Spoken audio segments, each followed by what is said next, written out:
Hello dear students, आज हम लोग बात करेंगे क्लास 12th की पार्ट 2। इसके पहले वाली वीडियो में हमने आपको बताया था विरचन ऑफ हेलो एल्केन के निर्माण की विधि आपको बताई थी। बहुत सारी विधि बताई थी जिसमें आप लोगों ने देखा भी है और उम्मीद करता हूँ कि समझ में भी आया होगा। आज हम लोग बात करेंगे प्रॉपर्टीज की। तो प्रॉपर्टीज में हमने आपको बता रखा था, हेलो एल्केन की प्रॉपर्टीज में हमने आपको भौतिक गुण बता रखा था। आज हम लोग बात करेंगे हेलो एल्केन की रासायनिक अभिक्रियाएं। तो हेलो एल्केन की रासायनिक अभिक्रियाएं की बात करेंगे तो उसमें बहुत सारी रिएक्शंस होती हैं, बट हमको यहाँ पर हेलो एल्केन में 3 प्रकार के रिएक्शन को पढ़ना होता है जो हमारे कोर्स में दिया गया है।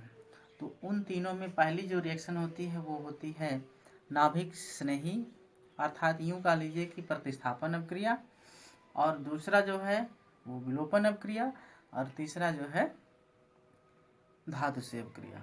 तो अगर हम बात करें प्रतिस्थापन अभिक्रिया, तो प्रतिस्थापन अभिक्रिया आपको क्लास 10th में भी बताया गया, क्लास 9th में भी बताया गया, क्लास 11th में बताया गया और क्लास 12th में भी बताएंगे। जिसमें प्रतिस्थापन की अगर हम बात करें तो substitution reactions are those reactions which are displaced by another atoms of elements. तो कहने का मतलब ये हुआ कि जो प्रतिस्थापन अभिक्रिया होती है वह एक ऐसी अभिक्रिया होती है जिसमें कोई भी यौगिक किसी दूसरे अणु, परमाणु या किसी के द्वारा क्या होता है, प्रतिस्थापित कर लिया जाता है। अर्थात अगर एक यहाँ है दूसरा यहाँ है तो ये वाला उठ करके यहाँ चला जाए और फिर ये यहाँ से निकल करके दूसरी जगह चला जाए। तो जब स्थान परिवर्तन हो जाता है तो इस तरीके से इसको हम डिस्प्लेसमेंट रिएक्शंस प्रतिस्थापन अभिक्रिया कहते हैं। तो प्रतिस्थापन अभिक्रिया में हमको यहाँ क्लास 12th में स्टडी करना है कौन सी अभिक्रिया, नाभिक स्नेही अभिक्रिया। तो नाभिक स्नेही यानी न्यूक्लियोफिलिक सब्स्टिट्यूशन रिएक्शंस, तो हमने पूर्व की कक्षा में आपको इसके बारे में डिटेल चर्चा किया था। यहाँ पर हम उसमें 2 रिएक्शन को पढ़ेंगे। एक जो अभिक्रिया एक ही पद में पूर्ण हो जिसको आप न्यूक्लियोफिलिक सब्स्टिट्यूशन 1 रिएक्शन यानी nucleophilic substitution reactions in 1 step यानी SN1।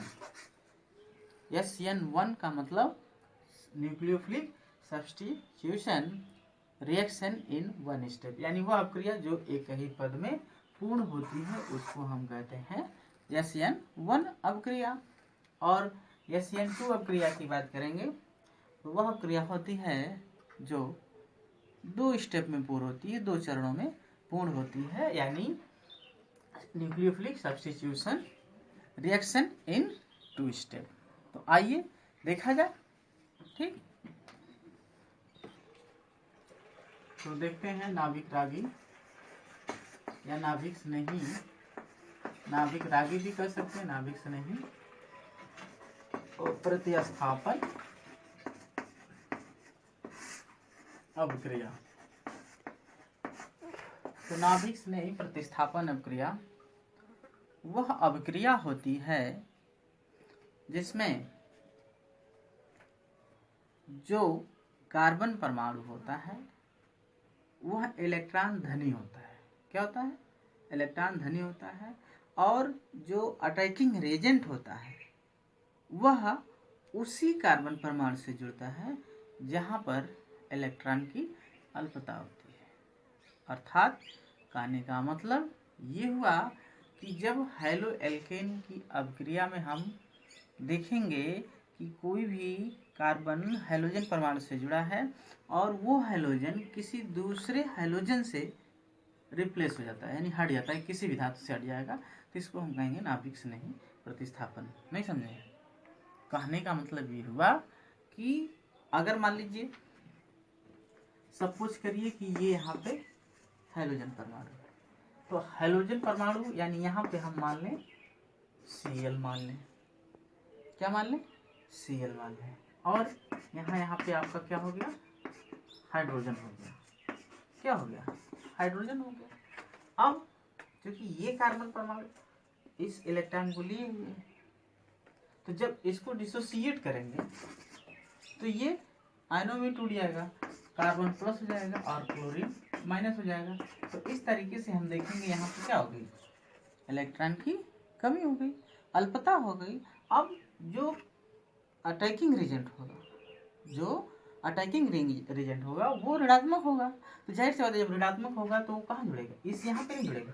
यहाँ पे आप देखेंगे कि यहाँ इलेक्ट्रॉन की डेंसिटी अधिक है, तो वहाँ पर तो जुड़ेगा नहीं। तो इलेक्ट्रॉन कहाँ जुड़ेगा, न्यूनता पर जुड़ेगा। तो जब न्यूनता पर जुड़ेगा तब सेंट अर्थात उसके क्रियाधार से जब जुड़ जाता है जहाँ पर इलेक्ट्रॉन की कमी होती है, तो इस तरीके से इसको हम कहते हैं नाभिक स्नेही।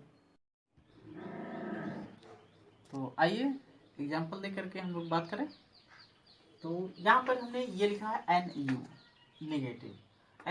नेगेटिव यानी न्यूक्लियोफिलिक रेजेंट, यानी जो हमारा अटैकिंग रेजेंट है वो ऋणात्मक परमाणु, नाभिक से नहीं है। अब ये हमने C और X लिखा है, कार्बन हैलोजन लिखा है। अब इसमें हम जानते हैं कि कार्बन परमाणु प्लस होगा, आंशिक धनावेश होगा, और हैलोजन आंशिक ऋणावेश होता है। तो जब ये न्यूक्लियोफाइल एजेंट जो होता है ये इस कार्बन से जुड़ेगा तो ये यहाँ से क्या हो जाएगा, रिमूव हो जाएगा। तो इस तरीके से हम देखेंगे कि हमारा हाइड्रोजन की जगह क्या आता है, न्यूक्लियोफाइल एजेंट आ जाता है। तो इस तरीके से ये हमारा जो है न्यूक्लियोफिलिक सब्स्टिट्यूशन रिएक्शन हो जाती है, यानी नाभिक से नहीं प्रतिस्थापन अभिक्रिया हो जाती है। ठीक है, क्लियर। अब देखिए इसको सामान्य तरीके से हम लोग जो है इस तरीके से भी प्रदर्शित कर सकते हैं। हमने कार्बन के स्थान पे क्या ले लिया, एल्किल ले लिया, और हाइड्रोजन इक्वल टू हम कोई भी रख सकते हैं, फ्लोरीन, ब्रोमीन, आयोडीन, कुछ भी रख सकते हैं। तो अब हम उसको न्यूक्लियोफाइल एजेंट से रिएक्शन कराते हैं। यहाँ पर जो हमने न्यूक्लियोफाइल एजेंट लिखा है यहाँ पे OH नेगेटिव होता है, Cn नेगेटिव भी हो सकता है, मतलब कोई भी हमारा ऋणात्मक समूह हो सकता है जो इलेक्ट्रॉन धनी हो। ठीक है, ओके। अब NU के स्थान पे आप OH भी ले सकते हैं, Cn भी ले सकते हैं, कुछ भी आप ले सकते हैं जो नेगेटिव होता है। अब उसको लेकर के जब आप रिएक्शन देंगे तो ये यहाँ से जब टूटेगा तो ये यहाँ का जो धनावेश होगा ये इसके ऊपर चला जाएगा, ऋणावेश हो जाएगा, और यहाँ पे पॉजिटिव हो जाएगा। तो इस तरीके से हम देखेंगे कि जब ये इस पर अटैक करेगा या यहाँ से रिमूव हो जाएगा और बन जाएगा नाभिक से नहीं प्रतिस्थापन अभिक्रिया। ठीक है, क्लियर है। तो नाभिक से नहीं प्रतिस्थापन अभिक्रिया क्लियर हो गई, ओके। ठीक, अब आगे हम बात करते हैं। तो नाभिक से नहीं प्रतिस्थापन अभिक्रिया दैट्स क्लियर हो गई। अब नाभिक से नहीं प्रतिस्थापन अभिक्रिया पर एक क्वेश्चन मैं बता रहा हूँ, देखिए कैसे सॉल्व होता है। तो क्वेश्चन आपका ये है कि हेलो एल्केन की पोटेशियम साइनाइड से अभिक्रिया करके मुख्य उत्पाद के रूप में एल्किल साइनाइड बनाते हैं, जबकि AgCN से यानी सिल्वर साइनाइड से अभिक्रिया करने पर आइसोसाइनाइड प्रमुख उत्पाद के रूप में प्राप्त होता है, समझाइए। तो कहने का मतलब ये हुआ कि हेलो एल्केन से जब साइनाइड समूह रिएक्शन करता है तो नाभिक से नहीं प्रतिस्थापन अभिक्रिया होती है, और जब हेलो एल्केन से सिल्वर साइनाइड अभिक्रिया करता है तो नाभिक से नहीं प्रतिस्थापन अभिक्रिया नहीं होती। कहने का मतलब ये हुआ कि जब हम जो प्रश्न हमारा ये कह रहा है कि एल्किल हाइलाइड इसकी अभिक्रिया हम किसके साथ कराते हैं, पोटेशियम साइनाइड से। तो यहाँ पर रिएक्शन होती है, और जब हम एल्किल हाइलाइड की AgCN के साथ अभिक्रिया कराते हैं तो कम होती है, या फिर आप कह दीजिए कि नो रिएक्शन। ठीक है, तो ऐसा क्यों, यहाँ पर आप देख रहे हैं Cn है और यहाँ पर भी Cn है, यहाँ पर मेटल पोटेशियम है और यहाँ पे मेटल Ag है। तो दोनों में देखा जाए तो ये भी धनावेश, सॉरी ये भी ऋणावेश, ये धनावेश, ये ऋणावेश ये धनावेश, तो दोनों में हो सकता है, होना चाहिए रिएक्शन, लेकिन नहीं होता है। कारण इसका ये है कि जब हम पोटेशियम साइनाइड को तोड़ते हैं तो ये आपका माइनस और ये प्लस, और ये हमेशा आपका आयनिक आवेश बनता है। क्या बनता है? आयनिक आवेश बनता है, जिसमें आप देखेंगे कार्बन और नाइट्रोजन दोनों जो है इलेक्ट्रॉन धारी, दोनों ही इलेक्ट्रॉन जो है डोनेट करने की क्षमता रखते हैं, जिसके कारण ये जो हमेशा आयनिक आवेश बनाता है। और इसमें जो है ऐसा कुछ नहीं होता है, अर्थात ये AgCl ये हमेशा सहसंयोजी आवेश बनाते हैं, जिसके कारण ये रिएक्शन नहीं देते हैं, और ये रिएक्शन हो जाती है एल्किल साइनाइड प्लस हाइड्रोजन, ये सॉरी पोटेशियम हाइलाइड हो जाती है। ठीक है। SN1 अपक्रिया, SN1 अपक्रिया की बात करें तो इसकी हिंदी होती है एकाण्विक नाभिक रागी प्रतिस्थापन अपक्रिया। तो एकाण्विक नाभिक रागी प्रतिस्थापन अपक्रिया की अगर हम बात करें तो ऐसी अपक्रिया जिसमें अपक्रिया का वेग केवल अभिकारक की सांद्रता पर निर्भर करता है। किस पर निर्भर करता है? अभिकारक की सांद्रता पर निर्भर करता है। प्रथम ये SN1 अपक्रिया कहलाती है। कहने का मतलब SN जो अपक्रिया होती है ये सामान्यतः प्रोटिक विलायकों में, अर्थात जो ध्रुवी होता है जिसमें प्लस और माइनस दोनों होते हैं, दोनों में संपन्न होती है, जिसकी बलगत रासायनिक बलगत 1 फुट की होती है, वो होता है SN1 अभिक्रिया होती है। अगर हम एग्जाम्पल की बात करें तो जैसे 2-ब्रोमो 2-मेथिल प्रोपेन को हम हाइड्रोक्साइड से अपक्रिया कराएंगे, CH3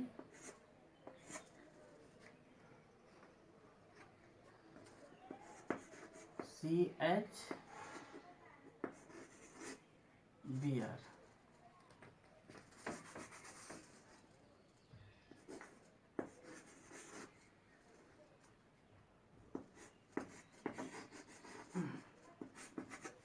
ये हो जाएगा CH3 का thrice COH plus Br negative. तो देखा जाए यहाँ पर नाभिक स्नेही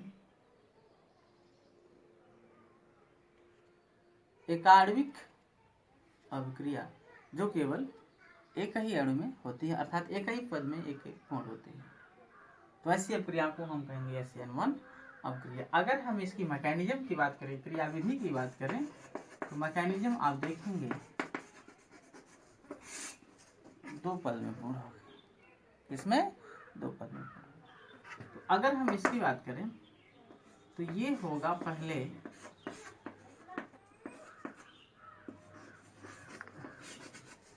पहले ये डिसोसिएट होगा, क्या होगा? टूटेगा।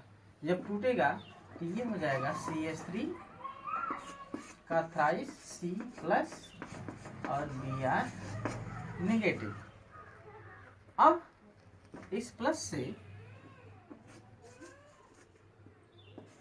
CH3 का थ्राइस C प्लस है और OH नेगेटिव। अब ये हो जाएगा CH3 का थ्राइस COH। तो अब इसको आप अगर इसका आपको किसी नाम बताने हैं तो सबसे पहले आप क्या करेंगे? संरचना बनाएंगे। संरचना, 1 कार्बन से 3 एल्किल समूह जुड़ा है, 1 कार्बन से 3 एल्किल समूह जुड़ा है, तो उसके लिए आप क्या करेंगे? ऐसे लिखेंगे CH3 C CH3 CH3 OH। ठीक, तो हमने आपको IPC नाम बनाते समय बताया था। सबसे पहले आप क्या करेंगे? लंबी चेन देखेंगे। क्या देखेंगे? लंबी चेन। तो लंबी चेन 1 2 वही होता है, इधर से काउंटिंग करें 1 2 3, या फिर इधर से 1 2 3। तो कहने का मतलब मैक्सिमम जो लॉन्गेस्ट चेन प्राप्त होती है वो आपको 3 कार्बन की प्राप्त होती है। जब 3 कार्बन की प्राप्त होगी तो आप इसको लिखेंगे, देखेंगे यहाँ से काउंटिंग करेंगे 1 2 3, ठीक। तो अब ये दूसरे पर क्या हो जाएगा, मेथिल हो जाएगा। यहाँ पे लिखेंगे आप 2 मेथिल। इसके बाद दूसरे पर ही देखेंगे क्या जोड़ा है, हाइड्रोक्सिल 2 ऑल भी लिख सकते हैं, OL क्या लिखेंगे, OL ऑल हाइड्रोक्सिल भी लिख सकते हैं। और इसके बाद 3 कार्बन क्या कहेंगे, प्रोपेन, ठीक है, 2 मेथिल 2 ऑल प्रोपेन। तो इस तरीके से ये इसका एबीसी नाम हो जाएगा, ये इसकी मैकेनिज्म। Clear, okay.